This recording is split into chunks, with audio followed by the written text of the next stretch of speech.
विदेश मंत्रालय ने पिछले साल बाली में G20 शिखर सम्मेलन के दौरान रात्रि भोज में प्रधानमंत्री मोदी और चीनी राष्ट्रपति शी जिनपिंग के बीच मुलाकात के बारे में बताया। उन्होंने कहा कि इस मौके पर नेताओं ने शिष्टाचार का आदान प्रदान किया था और द्विपक्षीय संबंधों को स्थिर बनाए रखने की आवश्यकता पर बल दिया था। हाल ही में चीन के विदेश मंत्रालय ने जोहान्सबर्ग में राष्ट्रीय सुरक्षा सलाहकार अजीत डोभाल और शीर्ष चीनी राजनयिक वांग यी के बीच एक बैठक का दावा किया था। शी और मोदी पिछले साल नवंबर में G20 शिखर सम्मेलन से इतर बातचीत में द्विपक्षीय संबंधों को स्थिर करने पर सहमत हुए थे।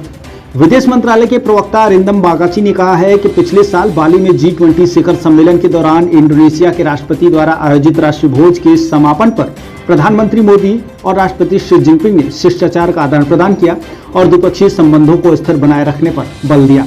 बता दें कि मई 2020 में भारत चीन सीमा गतिरोध शुरू होने के बाद सार्वजनिक रूप से ये उनका पहला आदान प्रदान था।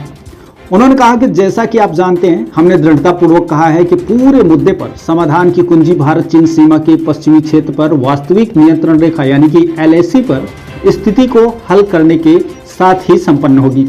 साथ ही सीमावर्ती क्षेत्रों में शांति बहाली करना भी हम लोगों का लक्ष्य है। दरअसल बाली में पीएम मोदी और शी के बीच संक्षिप्त बातचीत के बाद विदेश मंत्रालय ने कहा था कि शिष्टाचार का आदान प्रदान होने पर चीन और भारत एक दूसरे से शांति बहाली पर सहमत हुए थे। कुछ दिनों पहले दक्षिण अफ्रीका में आयोजित ब्रिक्स के राष्ट्रीय सुरक्षा सलाहकारों की बैठक से इतर भारत के NSA अजीत डोभाल ने चीन के सर्वोच्च राजनयिक वांग यी को आईना दिखाते हुए कहा था कि भारत चीन सीमा के पश्चिमी क्षेत्र में वास्तविक नियंत्रण रेखा पर चीनी आक्रामकता की वजह से चीन और भारत के संबंधों पर असर पड़ रहा है। विदेश मंत्रालय ने बताया कि दोनों अधिकारियों ने आपसी रिश्तों को द्विपक्षीय, क्षेत्रीय व वैश्विक हित में सामान्य बनाए रखने की जरूरत बताया है। डोभाल ने वांग यी से साफ तौर पर कहा कि सीमा पर चीन की हरकतों ने चीन के प्रति भारत के रणनीतिक विश्वास और रिश्ते के सार्वजनिक और राजनीतिक आधार को कम कर दिया है।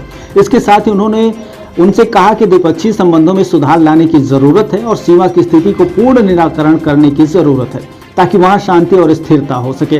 वांग यी की 10 दिन के भीतर भारत के उच्च पदस्थ अधिकारियों के साथ दूसरी बैठक है। इससे पहले 15 जुलाई को वांग यी ने जकार्ता में आसियान क्षेत्रीय मंच की बैठक से इतर विदेश मंत्री एस जयशंकर के साथ बातचीत की थी। वांग यी फिलहाल चीन के सबसे ताकतवर नेताओं में शुमार हैं। चीन पर वास्तविक शासन करने वाले निकाय पोलर ब्यूरो के साथ ही चीन के सर्वोच्च कूटनीतिक प्राधिकरण विदेश कार्य आयोग के सर्वोच्च अधिकारी भी हैं। ब्यूरो रिपोर्ट, नई दिल्ली।